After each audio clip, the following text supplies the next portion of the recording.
One of the best ways to lose a game is by missing a field goal. And I know how frustrating it can be, especially when the game's on the line and you and your kicker have one job and one job only. The problem is, you can't kick. So let's solve that. First, let's break down the field goal meter. The meter is made up of two different parts. At the bottom, you have your accuracy meter. And at the top, you have your power/aiming meter.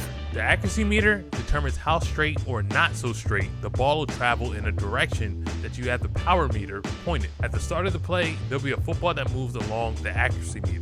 What you need to do is try your best to stop that football as close as you can to the middle green area to make your kick more accurate.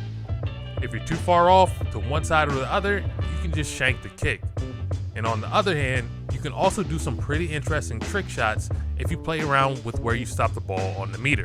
Now, for that power meter, once you stop the ball on the accuracy meter, you'll need to hold down the button to fill up the power meter to determine how strong the kick will be. How far the ball will travel will be limited by the player that you're using, but the goal here is try to get that meter as close as you can to full. On the power meter, there's also a red area at the tip.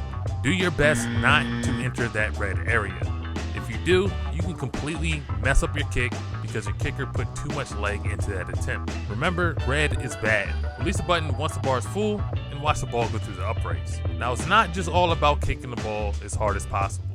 You have to aim that thing. Use a power meter that looks like an arrow and point the kick in the right direction to make sure that you're not kicking to the sidelines. Remember, kickers don't get a lot of chances, so try your best not to mess up. And one extra tip. If you don't like the press and hold method of the field goal, you can just jump into your settings and switch it to 2 taps.